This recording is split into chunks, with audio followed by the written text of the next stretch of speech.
말씀의 제목은 구원의 방주를 만들어라 라는 제목입니다. 우리 한번 따라 쓸까요? 시작. 구원의 방주를 만들어라. 여러분 어떤 시대에 살고 있다고 생각하십니까? 우리가 살고 있는 이 시대는요, 종말의 시대라고 합니다. 종말. 여러분 종말이 무슨 말이에요? 네? 세상 끝이다 라는 거거든요. 사람들이 야 지금은 종말이야 종말. 야, 세상이 갈 때까지 갔어. 잠시 후면 세상이 멸망할 거야 라는 말들을 여러분들이 많이 들었을 것입니다.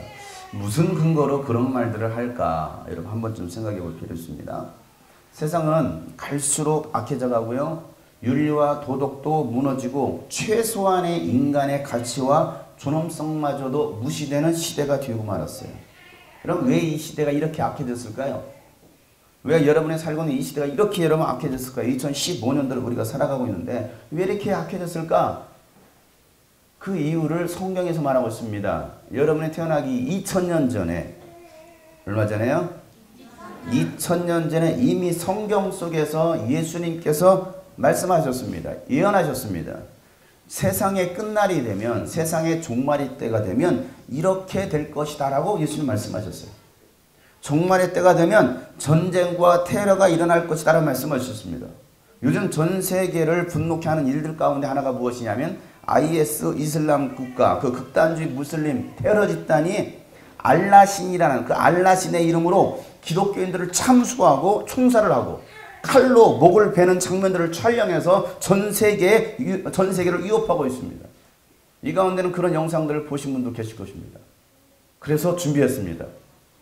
칼로 목을 베는 장면. 보여주면 여러분 심장이 무너질까봐 상영하진 않겠습니다. 한 7분 정도 되는 영상을 제가 처음부터 끝까지 다 봤습니다.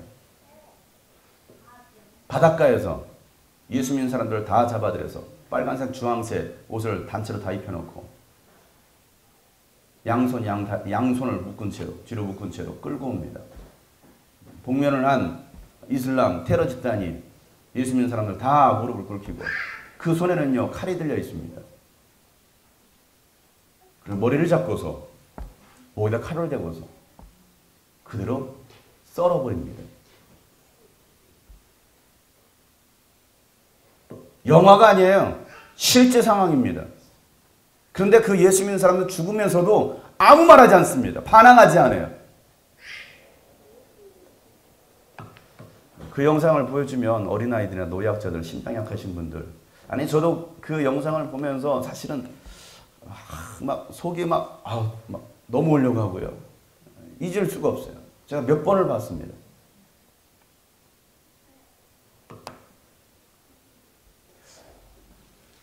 그들의 공격 대상이 누구냐? 여러분들이에요. 잘못 오셨죠? 종교를 잘못 선택하셨죠? IS 테러 집단의 공격 대상은 기독교인입니다. 예수 믿는 사람들을 무참히 잡아 죽여서 또 화형을 시키고 테러를 자행하고 있습니다. 예수 믿는다라는 이유로, 기독교인이라는 이유로 테러 대상이 되고 있습니다. IS 국가는요, 전 세계를 이슬람 국가로 만드는 것이 그들의 목표입니다. 왜 그렇게 흘러가고 있을까요? 예수님께서 그렇게 예언하셨기 때문에. 예수님께서 2000년 전에 분명히 그렇게 예언하셨습니다. 성경에 마태복음 24장 6절부터 12절 말씀해 보면 또 너희는 여기저기서 전쟁이 일어난 소식과 전쟁이 일어나리라는 소문을 들을 것이다. 그러나 너희는 당황하지 않도록 주의해라. 당황하지 말래요. 이런 일이 반드시 일어나야 한다. 그러나 아직 끝이 아니다. 민족이 민족을 거슬러 일어나고 나라가 나라를 거슬러 일어날 것이며 여기저기서 기근과 지진이 있을 것이다. 그러나 이런 모든 일은 진통의 시작이다. 그때 사람들이 너희를 환난에 넘겨줄 것이며 너희를 죽일 것이다. 예수 믿는 너희들을, 주님이 꿈꾸신 교회 다니는 성도들을 죽일 것이다. 또 너희는 내 이름 때문에, 예수 이름 때문에 모든 민족에게 미움을 받을 것이다. 모든 많은 사람이 걸려서 넘어질 거라는 거예요. 예수 안 믿으면 되잖아. 교회 안 다니면 되잖아. 주님이 꿈꾸신 게 안 다니면 되잖아요. 또 서로 넘겨주고 서로 미워할 거라는 겁니다. 대한민국도 멀지 않았습니다. 대한민국의 김군이라는 학생, 고등학생입니다. 그 IS 집단 요원이 되겠다라고 들어갔어요. 그런 사람이 그런 아이 하나일까요? 많이 있습니다. 대한민국에. 안티 기독교인들 많습니다. 기독교인이라면 증오하는 사람들 많습니다. 청소년들 가운데 많습니다. 청년들 가운데 많아요. 그들은요, 기독교인 암살하려고 죽이려고 그들은요, 이를 갈고 있습니다. 한국 안에도 있어요. 그들을 지금 모집하고 있습니다. 가실 분 손드세요.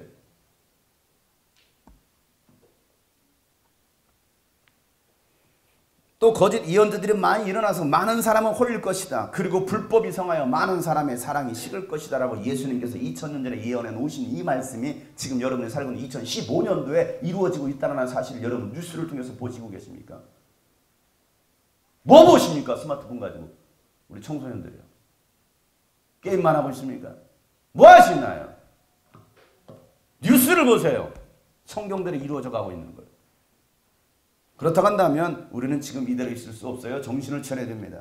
테러로 끝나지 않고요. 불법이 가득하고 많은 사람의 사랑이 식을 것이라고 말씀하셨습니다. 최소한의 인간의 기본 양심마저도 사라져버렸어요. 생명의 존엄성은 무시된 채 낙태를 자행하고 있습니다. 자살을 합니다. 살인과 폭력으로 어린아이들과 가정이 깨어져 버렸습니다.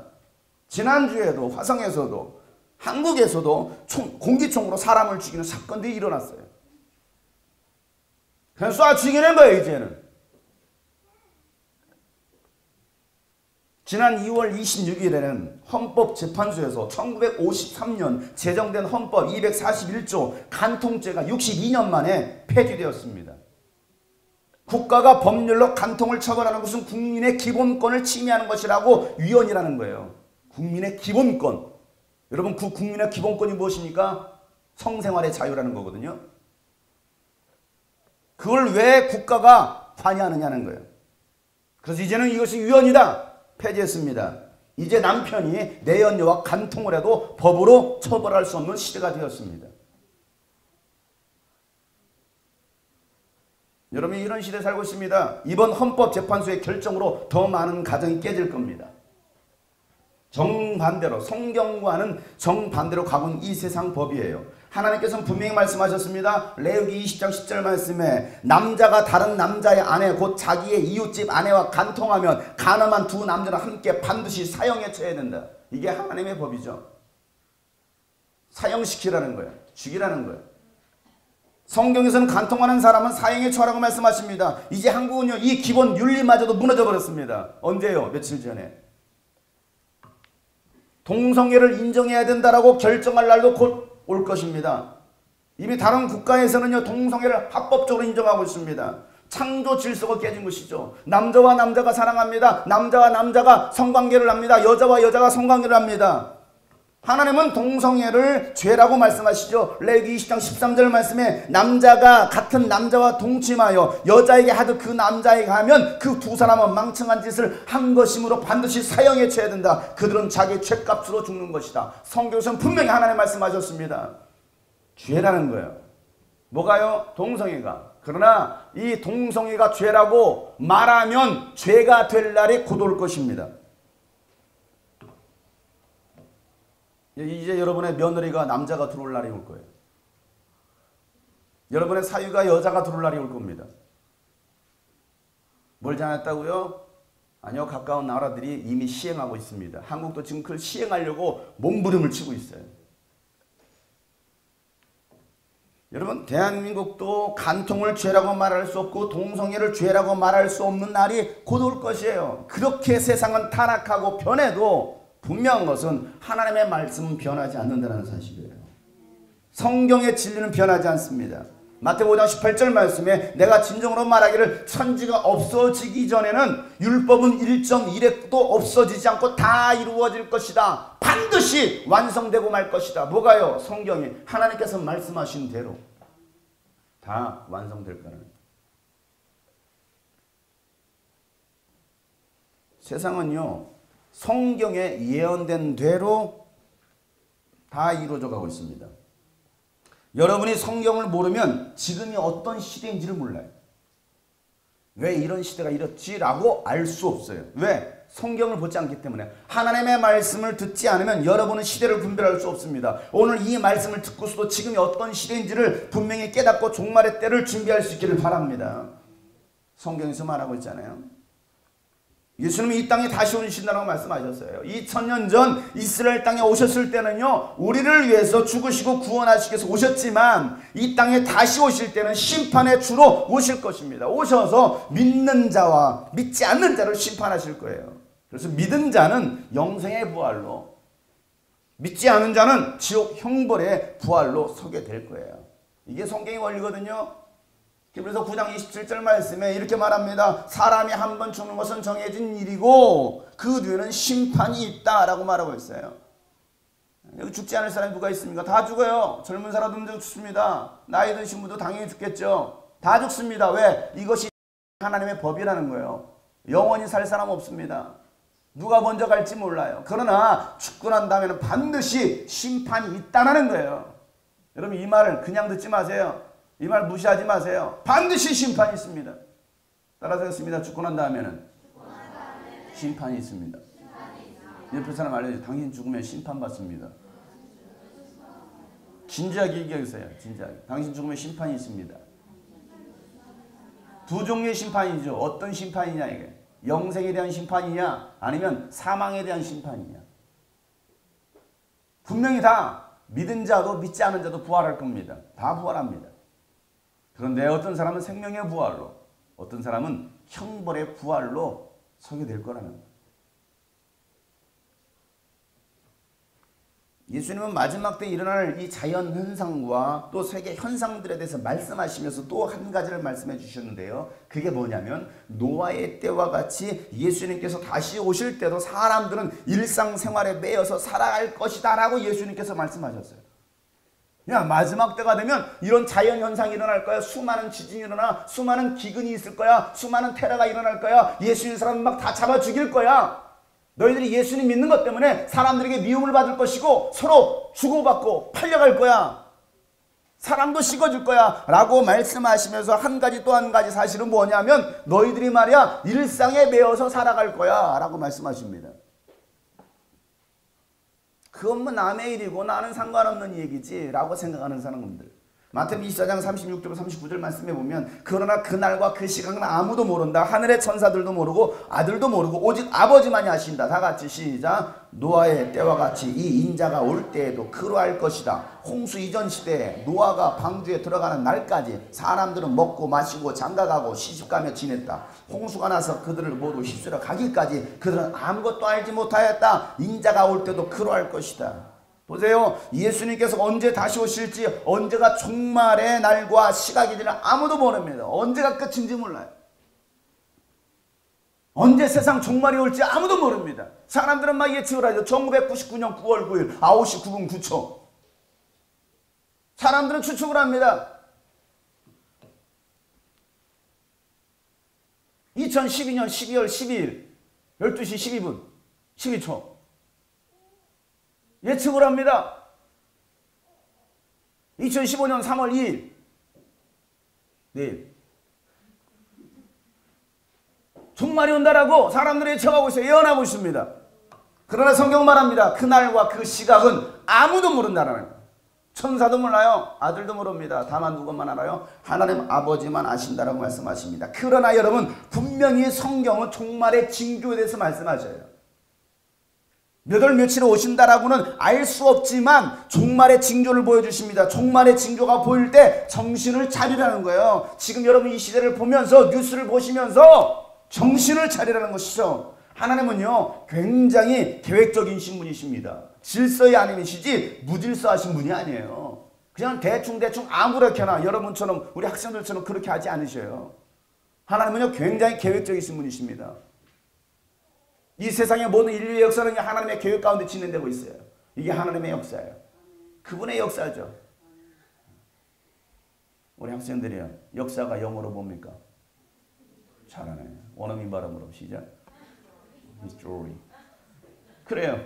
여러분 역사, 히스토리가 뭡니까? His, 그분의 이야기라는 것입니다. 그가 누굽니까? 희가 누굽니까? 하나님의 이야기, 예수 그리스도의 이야기라는 거예요. 이 세상 역사는요, 예수 그리스도의 이야기로 시작해서 예수 그리스도의 이야기로 끝나게 되어 있어요. 그걸 여러분들이 깨달아야 돼요. 인자 예수님이 오실 때도 노아의 때와 같이 그러할 것이라고 말씀하시면서 노아가 방주에 들어가는 날까지 사람들은 먹고 마시고 장가가고 시집가며 지냈다는 것입니다. 홍수가 나서 그들을 모두 휩쓸어 가기까지 그들은 아무것도 알지 못했다는 것이죠. 예수님께서 다시 오실 때도 그와 같을 것이라고 말씀하시는 거예요. 자, 그래서 오늘 본문 말씀을 자세히 보세요. 노아의 시대가 어땠습니까? 오늘 우리가 살고 있는 이 시대와 같았습니다. 자, 11절과 12절 말씀 다 같이 보면 하나님이 보시니 세상이 썩었고 무법천지가 되어 있었다. 하나님이 땅을 보시니 썩어 있었다. 살과 피를 치니고 땅 위에서 사는 모든 사람들의 삶이 속속들이 썩어 있었다. 여러분, 세상이 썩었고 무법천지가 되었다는 거예요.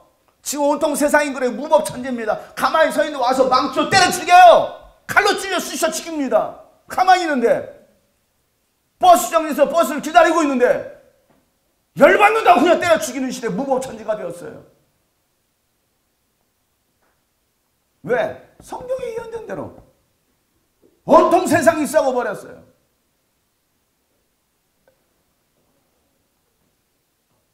애들 무서워서 야, 담배 피지 마, 말 못해요. 담배를 치질까봐. 길거리에서 싸우고 있어도 말리지 못합니다. 왜? 해코지 할까봐. 무서운 시대예요. 중딩들. 여기도 중딩들이 있는데 무서워요. 저놈들. 감히 못 건드려요. IS도 못 건드릴지도 몰라. 워낙 무서워서. 무법천지가 되었어요. 온통 세상이. 요즘 중고등학생은 더 무섭습니다. 정말 무서워요. 땅 위에 사는 모든 사람들의 삶이 속속들이 썩어 있었다는 것입니다. 여러분, 뉴스를 보면 온통 썩어 있는 소식만 전해들어요. 아니, 높은 자리에 있는 분들이 더 썩어 있어요. 정치인들이 더 썩어 있습니다. 권력 있는 사람들 더 썩어 있어요. 서민을 살리는 정치하겠다라고 하고 있지만 서민을 더 죽이는 정치하고 있어요. 이게 온통 세상이에요. 별 거지 같은 세상이죠. 노아의 시대도 그랬어요. 그런데 그럴 때 하나님은 어떤 결론을 내리시느냐? 심판하시겠다는 거예요. 여러분, 이 말씀은 기억하세요. 심판하십니다. 지금 이 노아의 시대가 여러분 썩어 있습니까? 온통 썩어 있습니까? 하나님 심판하십니다. 그 심판이 뭡니까? 예수님의 재림이에요. 자, 오늘 성경 13절 말씀하시죠. 하나님께서 노아에게 말씀하시기를 시작. 땅은 사람들 때문에 무법천지가 되었고 그 끝날이 이르렀으니 내가 반드시 사람과 땅을 함께 뭐 하겠다고요? 멸하겠다는 거예요. 세상이 썩을 대로 썩으면 하나님은 심판하신다는 거예요. 멸하겠다. 17절 말씀 나같이 시작. 나는 이제 땅 위에 홍수를 일으켜서 하늘 아래에서 살아 숨쉬는 살과 피를 지는 모든 것을 쓸어 없을 터이니 땅에 있는 것들은 모두 죽을 것이다. 홍수를 일으켜서 모든 것을 쓸어 없애시겠다라는 거예요. 하나님의 창조 원리대로 하나님의 목적대로 살아가지 않는다면 하나님은 반드시 심판하십니다. 인간은 하나님께서 만드신 목적대로 살아가야 돼요. 여러분은요, 하나님께서 창조하신 원리대로 목적대로 살아가야 되는데 여러분들이 그 원리대로 살아가지 않는다면, 인간답게 살아가지 않는다면 하나님께서는 뭐 하신다고요? 심판하시겠다는 거예요. 우리 애들이 말을 안 들어요. 경고합니다. 말 들어야지. 대들지 마. 빨리빨리 청소해. 공부해. 부지런해. 말 안 들어요. 몇 번씩 경고하다가 말 안 들으면 그때는 매를 드는 거예요. 심판하는 거죠. 말 들으라고! 몽둥이 드는 거죠. 그냥 내비둡니까? 그 부모가 이상한 거죠. 하나님은요, 즉각 심판하지 않아요. 기다립니다. 야, 정신 차려. 야, 경고했다. 지금 시대를 분별하라. 지금 마지막 때다. 정신 차릴 때야. 정신 차려. 야, 정신 차리라고. 세상이 썩었어! 말 안 들어! 그러면 하나님 심판하시겠다라는 거예요. 이 새끼들. 무섭죠? 그 시대가 곧 올 거예요. 솔로몬은요, 인간의 의무에 대해서 이렇게 말합니다. 전도서 12장에 보면 12절 13절 말씀에 한마디만 더 하마 나의 아이들이래요. 얘들아, 한마디만 더 할게. 솔로몬이 말해. 나의 아이들아, 한마디만 더 할게. 조심해라. 책은 아무리 읽어도 끝이 없고 공부만 하는 것은 몸을 피곤하게 한다. 물론 여러분 공부 안 해도 몸이 굉장히 피곤해. 그런데 공부만 하는 것은 몸을 피곤하게 한다. 할 말은 다 했다. 결론은 이것이다. 하나님을 두려워하라. 그분이 주신 계명을 지켜라. 이것이 바로 사람이 해야 될 의무다. 여러분 공부만 하는 것은 몸을 굉장히 피곤하게 할 뿐이다라고 말하고 있죠. 여러분 공부도 해야 되지만 공부보다 더 중요한 것이 있다라는 거예요. 야, 공부는 몸을 피곤하게 하는 거 공부하지 마. 이 얘기가 아니에요. 물론 공부 안 하잖아. 공부하는 거 별로 안 좋아하지. 공부해서 굉장히 피곤해요. 그런데 공부보다 더 중요한 게 있다는 거예요. 그 중요한 게 뭡니까? 하나님을 두려워하는 거예요. 왜? 하나님은 우리의 행위대로, 여러분의 행위대로 심판하신 분이시기 때문에 하나님을 두려워하는 것입니다. 그렇기 때문에 우리가 할 일은 하나님께서 주신 계명을 지키면서 살아가는 것, 이것이 바로 사람이 마땅히 해야 될 의무다라고 말하고 있습니다. 그치 제왕아?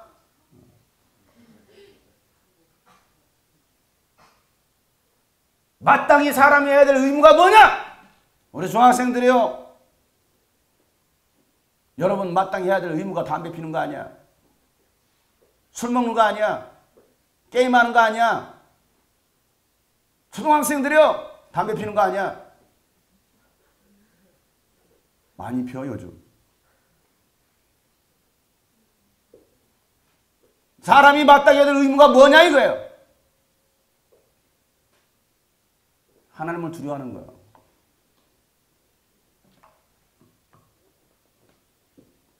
왜? 하나님은 여러분의 행위대로 심판하시기 때문에 그래요. 반드시 심판하십니다. 그렇기 때문에 우리가 할 일은 하나님께 주신 계명을 지키면서 살아가는 것이다 라고 말씀하시죠. 이것이 사람에 대한 의무라고 말씀하셔요. 하나님은요, 인간의 심판에 대해서 말씀하시면서 한 사람을 준비시키십니다. 그 사람의 이름이 뭐예요? 노아죠. 노아. 누구라고요? 노아. 노아는 어떤 사람입니까? 노아는 하나님과 함께하는 믿음의 사람이었다라고 성경 말하고 있습니다. 9절 말씀에 노아의 역사는 이러하다. 노아는 그 당대 의롭고 흠이 없는 사람이었다. 노아는 하나님과 동행하는 사람이었다라고 말하고 있습니다. 여러분 하나님의 구원의 역사를 이루시기 위해서 노아 한 사람을 부르십니다. 오늘도 마지막 주님의 재림의 때를 준비하면서 노아와 같은 한 사람을 찾으십니다. 하나님 말씀에 순종하는 사람, 말씀대로 살아가는 사람, 날마다 하나님을 경험하고 하나님과 통행하는 사람을 찾으십니다. 여러분 주님의 재림을 준비하는 한 사람입니까? 주님 오실 길을 평탄케 하는 그 한 사람이십니까? 오늘도 나의 노아를 찾고 있어요. 이 마지막 심판의 때를 준비할 노아를 찾고 있어요. 준비하셨나요? 그 한 사람이 되셨나요?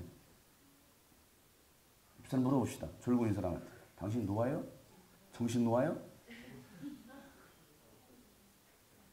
노아로 준비되셨습니까? 물어보세요. 물어보지도 않아 이제. 귀찮은가 봐 이제. 여러분 노아로 준비하셨나요?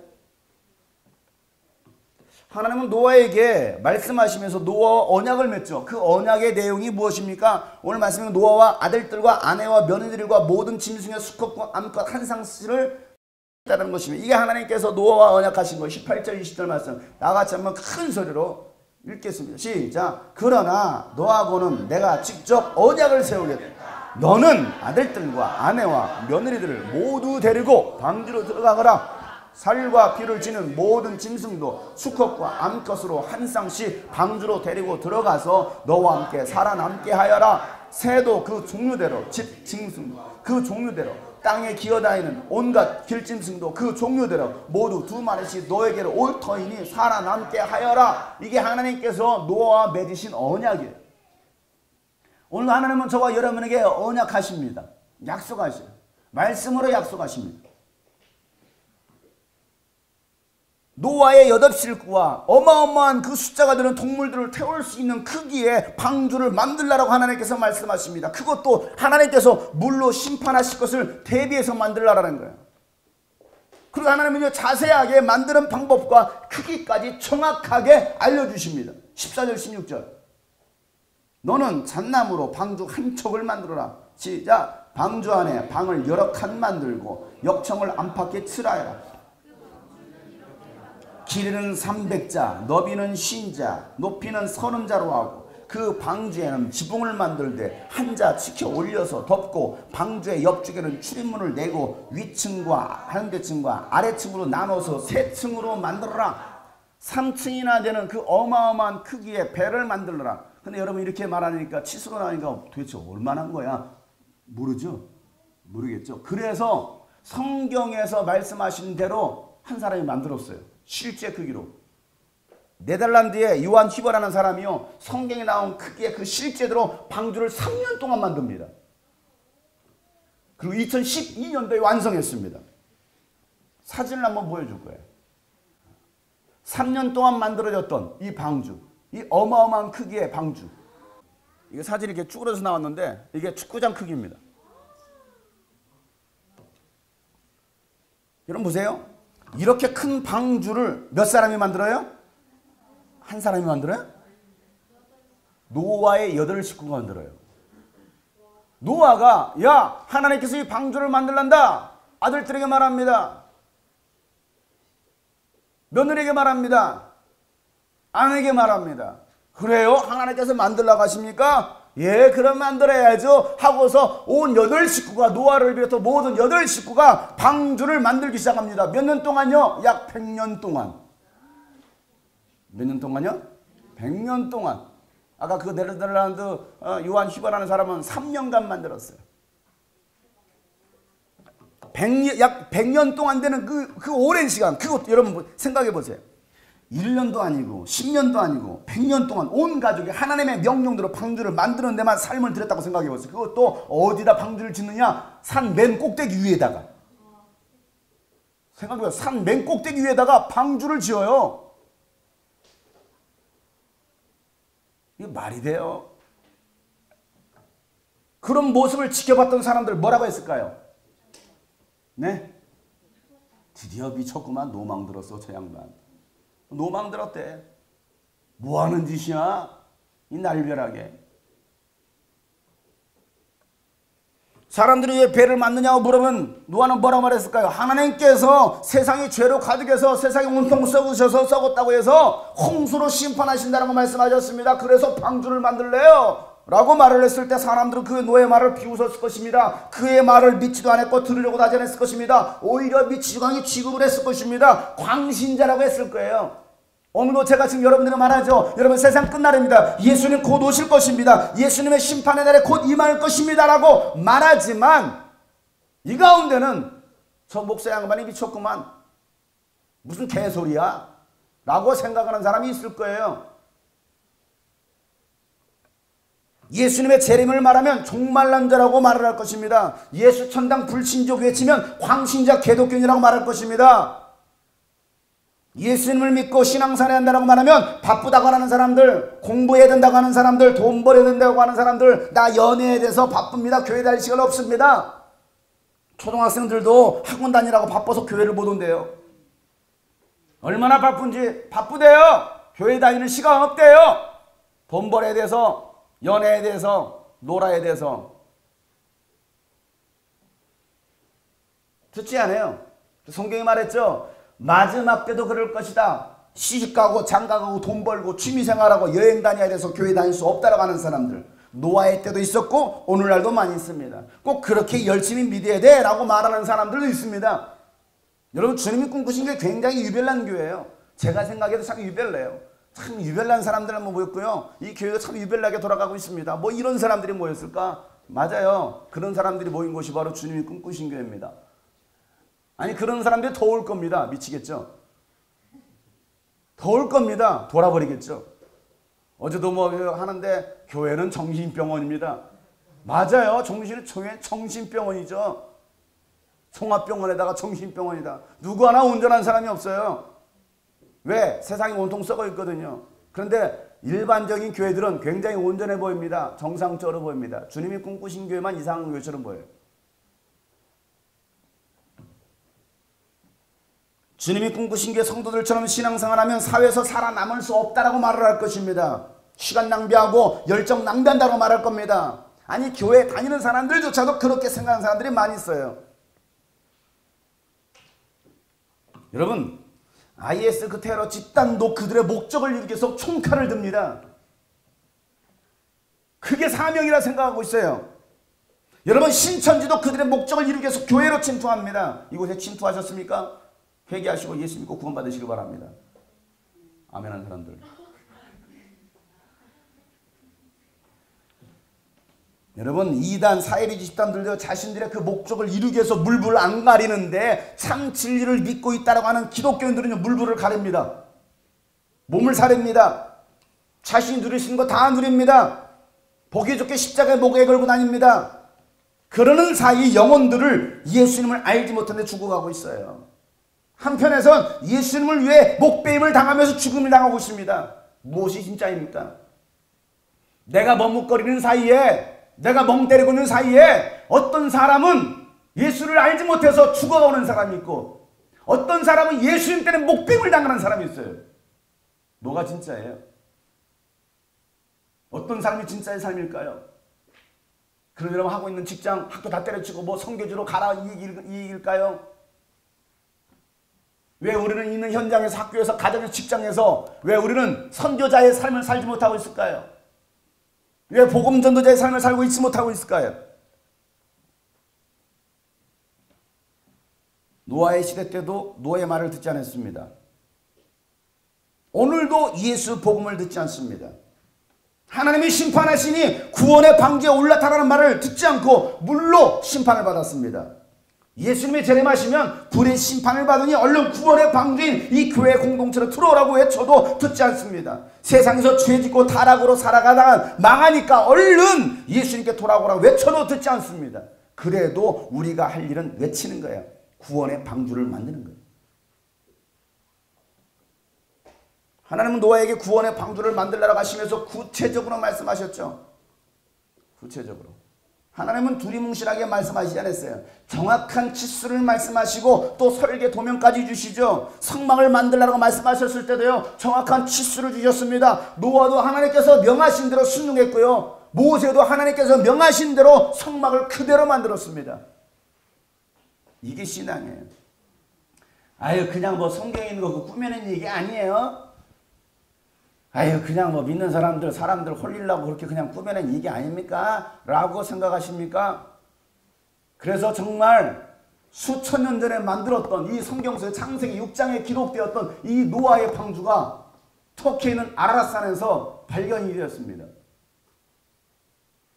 MBC에서 방송했습니다. 잠깐 보도록 하겠습니다. 1916년 여름, 러시아 제3코커서스 항공 군대인데 로스코비카 중위는 새 비행기를 시험하느라 터키의 동부 지역과 아르메니아 지역 사이에 있는 아라랏산 근처를 비행하고 있었다. 그런데 What is that? 중위는 비행 도중 산 정상에 있는 호수에서 놀라운 것을 발견했다. 그것은 바로 거대한 배였다.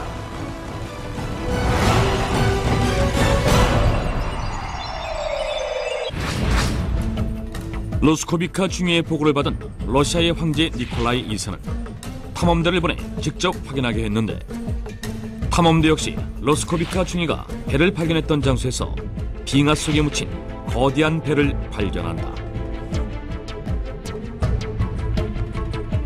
그 배는 120m가 넘는 길이었고, 배 안에는 높이 5m 정도의 칸막이가 몇백 개나 있었다.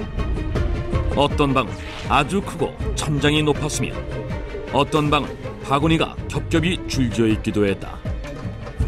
탐험대원들은 흥분하지 않을 수 없었다. 이 배가 바로 노아의 방주라고 생각했기 때문이다.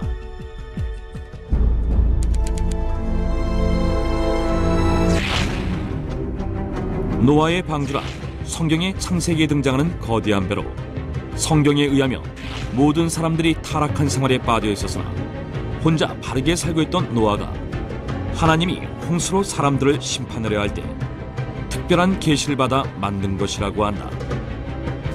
노아가 방주를 만들고 7일 후 대홍수가 일어나 40일 동안 지속되었으며 세상은 150일 동안 물에 잠기게 됐다고 한다. 그 후 노아의 방주는 800km 이상 떠다니다가 아라랏산에 머물렀다고 한다. 그런데 성경 속의 방주에 대한 내용은 다른 기록에서도 발견되고 있다. 기원전 300년 바빌로니아의 신관 베로수스가 남긴 기록에 의하면 방주가 있는 곳까지 올라간 사람들은 언제나 배에서 손진을 긁어내어 악마를 물리치는 부족으로 삼았다라고 적혀 있어 방주가 있었음을 암시하고 있으며, 마르코 폴로가 쓴 동방견문록에는 만년설로 뒤덮인 아무도 오를 수 없는 그곳에는 노아의 방주가 있다는 기록이 남아있다. 그렇다면 노아의 방주는 단지 성경이나 기록에만 등장하는 것일까? 아니면 실제했던 것일까? 빌 케이 프라이 교수를 비롯한 일부 학자들은 노아의 방주가 실제로 존재한다고 주장한다. 그들은 그 근거로 성경 속에 등장하는 대홍수가 실제로 있었다고 주장하는데,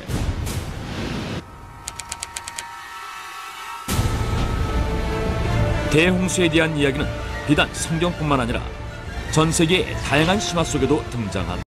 뿐만 아니라 이슬람교의 경전인 코란에도 대홍수에 대한 기록이 있으며 1851년에 발간된 기원전 4000년 무렵 수메르인들이 남긴 석판에도 역시 대홍수에 대한 기록이 담겨있다. 과학자들은 이렇게 여러 고대 기록이 비슷한 시기에 대홍수를 언급한 것에 의문을 갖고 있었는데, 그들은 전 세계의 지층을 조사하여 모든 지구 생명체를 위협할 만큼의 대홍수가 역사상 실제 있었는지를 지난 150년 동안 분석했다. 그 결과 놀랍게도 중동 지역의 지층에서 실제로 대홍수의 흔적을 발견했다. 그렇다면 대홍수를 피하기 위한 노아의 방주도 있는 것일까? 있다면 어디에 있는 것일까? 노아의 방주가 있었다면 어디에 있었는지 추정할 수 있는 그 한 가지 단서는 바로 성경 속에 있다. 성경의 창세기 8장 4절에는 그리하여 일곱째 달 11의 날에 방주가 아라랏산 위에 내려앉았다라고 되어 있는데, 즉 노아의 방주가 아라랏산에 있다고 그 장소를 말하고 있는 것이다. 그런데 성경 속에 등장하는 아라랏산과 같은 지명의 산이 현재에도 남아있다. 그곳은 바로 터키의 아라랏산이다.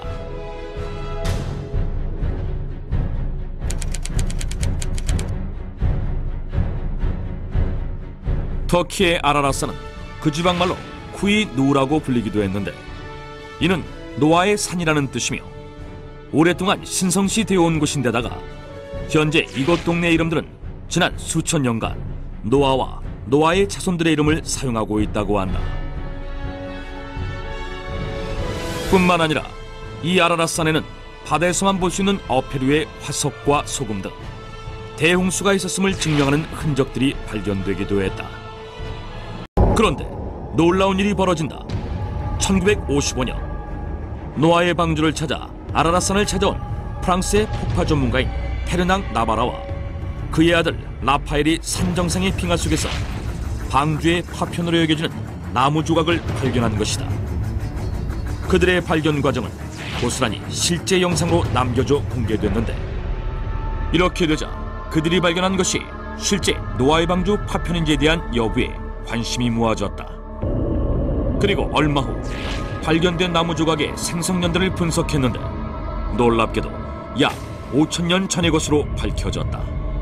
이것은 노아의 방주가 만들어졌을 것으로 추정되는 시기와 일치하는 것이었다. 2009년 10월 홍콩에 위치한 기독교 영화 제작사 및 터키의 과학자들로 구성된 탐사대가 터키의 아라랏산 탐사를 시작하게 된다. Guys, look over there.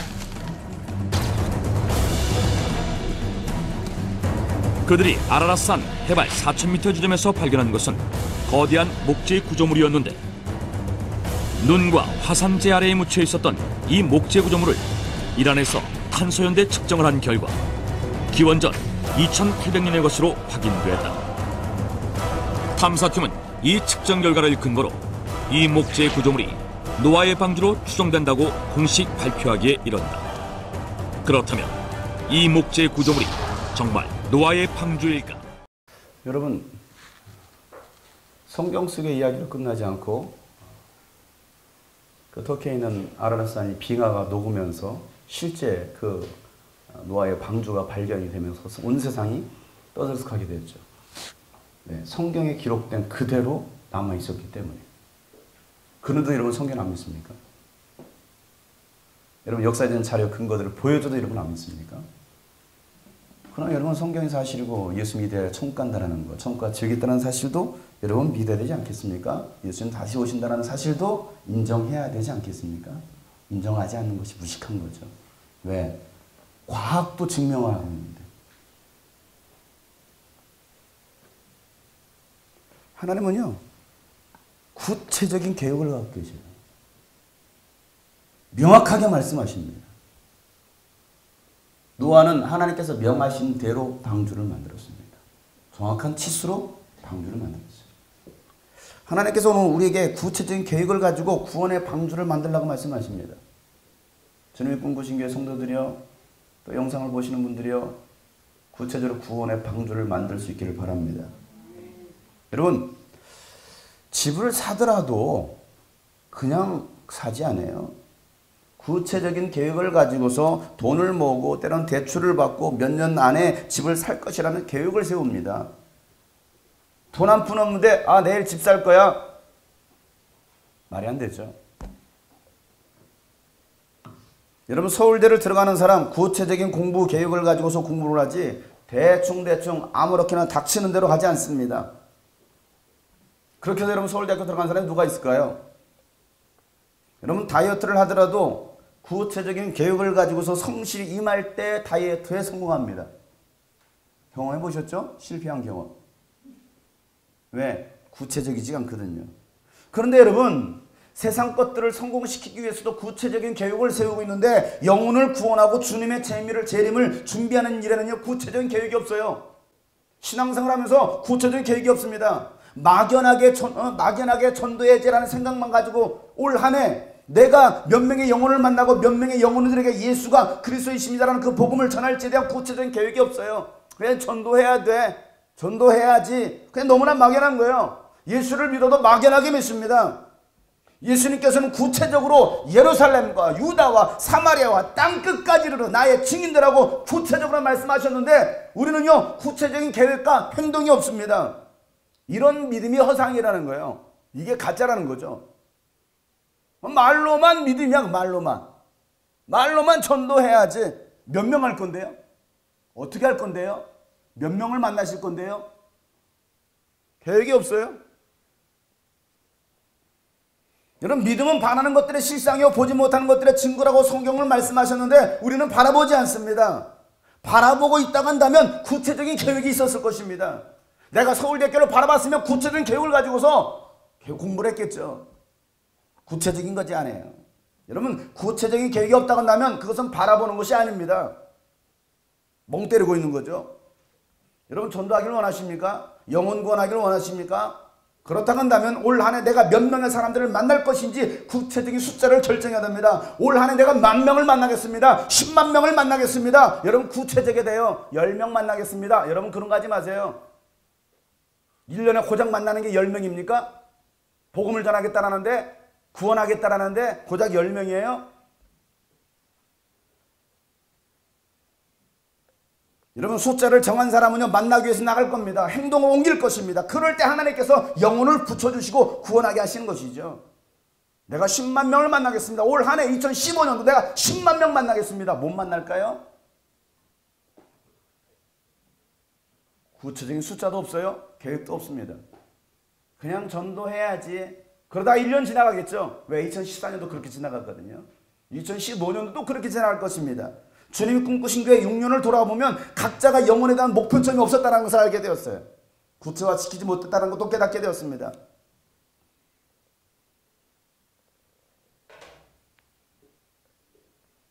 지난주 한 그 모임에 가서 하나님께서 그렇게 말씀하셔요. 야, 주님이 꿈꾸신 교회 과연 그렇게 구체적이었어? 야, 너는 과연 구체적이었냐? 하나님 물어보시는 거예요. 하나님 실제적이고 굉장히 구체적이신데 우리는 너무나 막연한 거예요. 그런 신앙의 성장도 없습니다. 영혼 구원도 일어나지 않아요. 그래서 이번 가족 수양회를 통해서 우리 모든 성도들이 말씀으로 하나가 되고 기쁨이 회복되고 영혼 구원에 대한 소망을 품고 구체적으로 나가라고 주님께서 말씀하시는 것이죠. 여러분 각자가 이 시간에 마음으로 정하시길 바랍니다. 초대교회 성도들처럼 핍박이 와도 흩어져서 예수가 그리스도라고 목숨 걸고 전했던 것처럼 이제 여러분 전투적으로 복음을 전해야 되겠어요. 우리 주님이 꿈꾸신 교회 이제 7년째입니다. 마지막 때를 준비하기 위해서 여러분 전투적으로 나가야 됩니다. 전도를 하더라도 전투적으로 해야 됩니다. 예배를 드리더라도 여러분 전투적으로 드리세요. 아까처럼 그렇게 하지 마시고요. 멍 때리지 마세요. 한 번의 예배, 이왕 드릴 거면 정신을 차리고 여러분 하나님께 예배해야 되지 않겠습니까?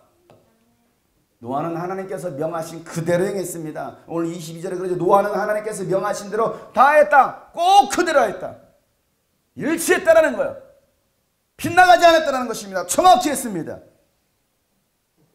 구원의 방주를 만들라고 오늘 우리 교회 주님께서 말씀하십니다. 이 말씀을 듣고도 무시하면 안 되는 거예요. 이슬람 세력들이 대한민국에도 무섭게 들어오고 있습니다. 막을 길은요, 우리가 먼저 복음을 들고 민족과 열방으로 나가야 됩니다. 행동해야 됩니다. 학교에 들어가서 기도운동을 해야 됩니다. 직장에서 복음운동해야 됩니다. 가정의 복음의 현장이 돼야 됩니다. 그 일을 위해서 여러분 구체적인 계획을 세우시길 바랍니다. 이제 3월이 시작되었어요. 오늘 3월 1일입니다. 조국 개방을 위해서 3.1운동을 펼쳤던 대한독립 만세를 외쳤던 16살 소녀가 16세 된 소녀가 대한민국 만세를 외치고 나가는 이 시대에 오늘날 16살 사람은 뭐하고 있을까요? 핸드폰에 스마트폰 끼고 한 손에 남자친구의 손을 붙잡고 여자친구의 손 붙잡고 길거리를 피해야겠죠. 아무런 민족에 대한 꿈도 없습니다. 소망도 없습니다. 비전도 없어요. 거지같이 살아가요. 막 살아갑니다. 청년들에도 소망도 없어요. 꿈도 없어요. 기껏 돈 120만 원 벌고 150만 원 벌고 그걸로 만족하고 살아가는 돈벌레입니까? 그거 150 벌고 살으라고 여러분 하나님께서 만드셨을까요? 그게 우리 인생의 가치일까요? 청년들이요. 우리 어른들이요. 청소년들이요. 우리 어린이들이요.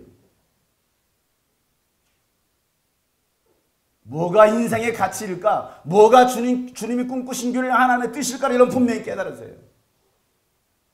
그렇게 멋부리고 다닐 때 아니야.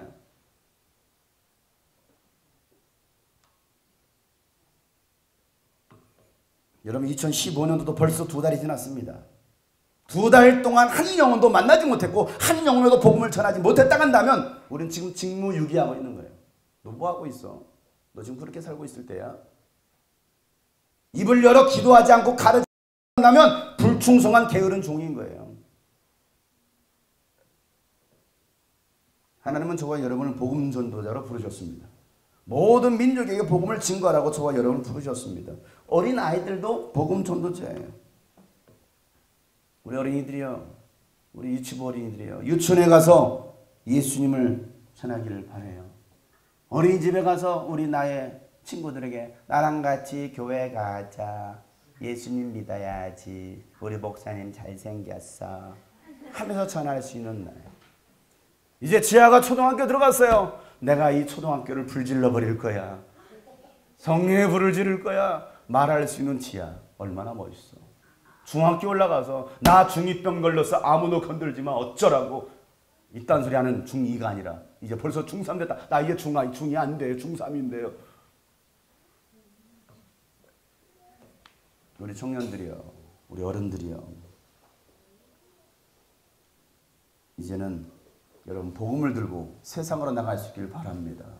우리 초등학생들도 학교에 들어가서 아이들에게, 친구들에게, 선생님에게 복음을 전할 수 있는, 예수님을 전할 수 있는, 중학교에서 사춘기 시절이라고 반항하고 목숨 걸고 반항할 게 아니고 부모한테 대들고 반항할 것이 아니라 목숨 걸고 복음 전할 수 있어야 됩니다.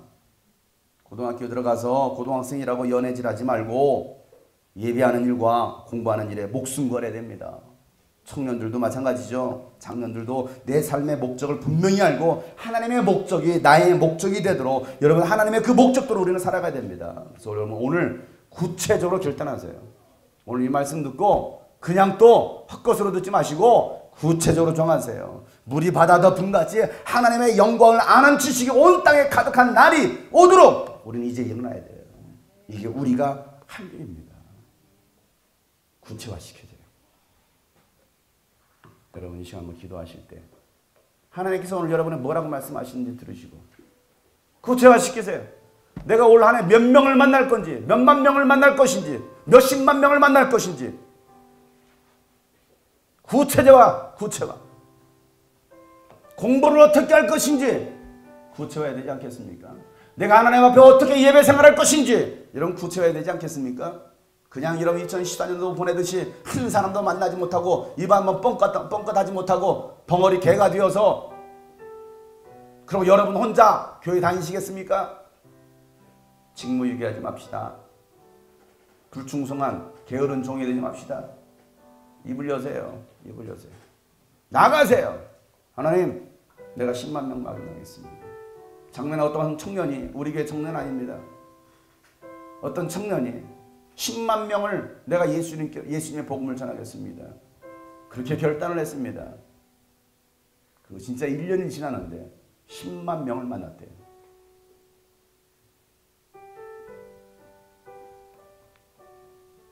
인도에 가서 복음을 전하는데 한 마을이 한 부족이 돌아오고 수천 명이 돌아오고 그 20대 한 청년을 통해서 몇만 명이 주께로 돌아왔대요.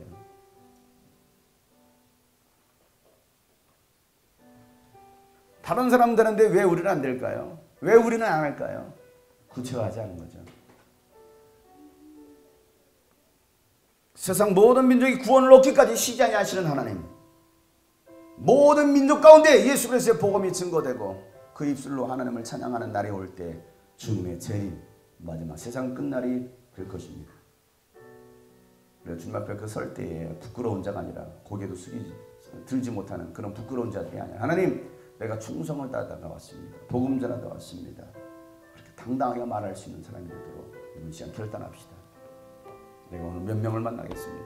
몇 명 예수 그리스도의 복음을 전하겠습니다. 결단하세요.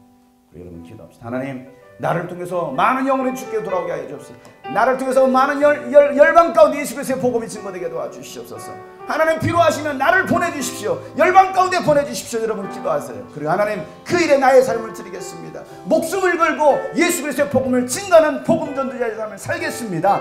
주님 회복된 마음을 주시옵소서. 하나님 놀다 먹다 가는 것이 아니라 정말 하나님의 목적을 알고 비전을 알고 하나님 세상을 바꿀 수 있는 가정을 바꿀 수 있는 그런 하나님의 그 노아 한 사람 내가 되길 원합니다. 그 한 사람이 되길 원합니다. 나같이 주님 앞에 간절하게 주여 한번 부르시고 동서로 기도합니다.